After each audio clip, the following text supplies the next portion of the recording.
शुभ संध्या मेरे प्यारे छात्र छात्राओं, अभिभावक, मित्रगण।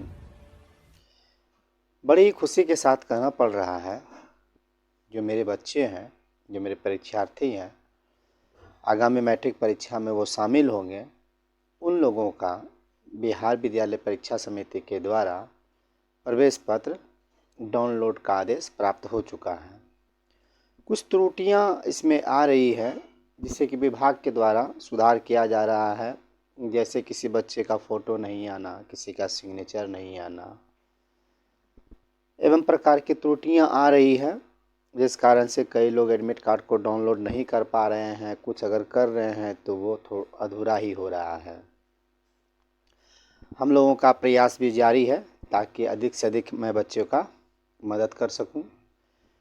पूरी तरह से मैं बता देना चाहता हूं कि आप लोगों को इसके बारे में चिंता नहीं करना है।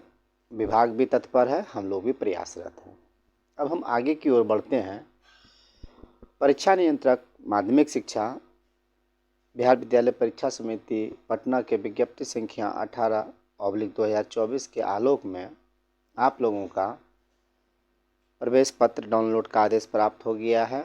एवं आप लोग का जो प्रायोगिक परीक्षा होगा, प्रैक्टिकल परीक्षा होगा, उसकी तिथि भी निर्धारित कर दी गई है, जो कि 18 जनवरी 2024 से लेकर 20 जनवरी 2024 तक होगी। यह आज तक की सूचना है। जैसा कि अभी नेटवर्क स्लो चल रहा है, हो सकता है इसकी संभावित तिथि विस्तार भी हो सकती है, लेकिन अभी आपको जो तिथि निर्गत किया गया है उसी के आलोक में सारी जानकारी मैं आपको दे रहा हूँ। 18 तारीख से आपका 20 तारीख तक प्रैक्टिकल होगा। आपको प्रथम अपने प्रधानाध्यापक से प्रवेश पत्र ले लेना है। जैसे ही आप प्रवेश पत्र को प्राप्त करते हैं, भली भांति उसकी जांच कर ले। अगर किसी प्रकार की त्रुटि है तो आप अपने विद्यालय प्रधान से संपर्क करें, और जब आप पूर्ण रूपेण संतुष्ट हो जाते हैं तो प्रथम आप उस प्रवेश पत्र का लेमिनेट करवा लीजिए, उस पर लेमिनेशन करवा लीजिए। होता क्या है कि अगर हम वैसा नहीं करते हैं लेमिनेशन, तो वो पेपर क्षतिग्रस्त होने की संभावना अत्यधिक बनी रहती है।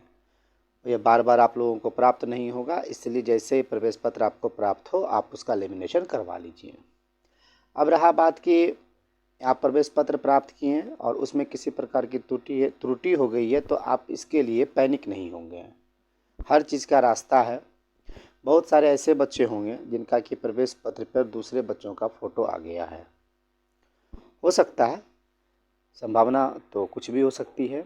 तो वैसे बच्चों को मैं बता देता हूं कि जिस केंद्र पे आपका परीक्षा सेंटर पड़ेगा, वहां बोर्ड के द्वारा एक कंप्यूटर टीचर अलग से नियुक्त किया जाता है, जिनका कार्य ही रहता है जो बच्चों का त्रुटि रह गया है उसका सुधार वहां कर लेना है। तो आप कहिएगा कि सर मुझे पता कैसे चलेगा? आप जैसे ही केंद्र पे पहुंचते हैं, जो प्रकार की त्रुटि होती है, तो हर परीक्षा केंद्र पर एक नियंत्रण कक्ष होता है। वहाँ के प्रधान अध्यापक से आपको संपर्क करना है। उस समय के लिए वहाँ के प्रधानाध्यापक केंद्राधीक्षक के रूप से जाने जाते हैं।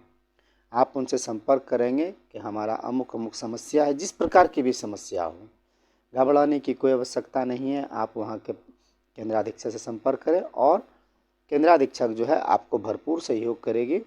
वो जो कंप्यूटर टीचर है वहाँ से आपका डाटा लेंगे और आपके डाटा को बोर्ड में भेज देंगे। तो आगे का जो भी कागजात आपका आएगा वो त्रुटि नहीं रहेगा, वो साफ सुथरा रहेगा। यह कई वर्षों से विभाग के द्वारा व्यवस्था की गई है।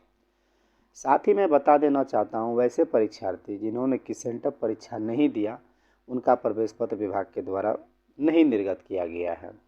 तो वैसे बच्चे भी पैनिक नहीं हों। ये परीक्षा समाप्त होने के बाद ही जल्द ही आप लोगों का विशेष परीक्षा का आयोजन होगा। आप उस परीक्षा में शामिल होकर अपने आगे के कैरियर को बढ़ा सकते हैं। हर प्रकार का रास्ता है, केवल आपको समय टू समय चलना है। और जो भी तरह की समस्याएं होगी आप वो अपने प्रधान अध्यापक से संपर्क करके आगे का प्रोसेस अपना लीजिएगा। दूसरी बात, girls inter school Sabour Bhagalpur के जितने भी परीक्षार्थी मैट्रिक के हैं, मैं उन्हें बता देना चाहता हूं कि आपका सेंटर झुनझुनवाला आदर्श उच्च विद्यालय भागलपुर केंद्र है और आपका परीक्षा सेकंड पाली में होगा। जितने भी नए विद्यार्थी मैं उन्हें बता देना चाहूँगा कि मैट्रिक का परीक्षा 2 पाली में होता है। दोनों पाली, जिस पाली में आपका परीक्षा होगा इसकी सूचना आपके प्रवेश पत्र पे अंकित होगी। सारा चीज़ आपके प्रवेश पत्र पे है, आपको अनावश्यक परेशान होने की आवश्यकता नहीं होना चाहिए। इस तरह की सूचना मैं जो आप लोगों के लिए ला रहा हूँ, मैं समझता हूँ कि काफ़ी लाभदायक होगा।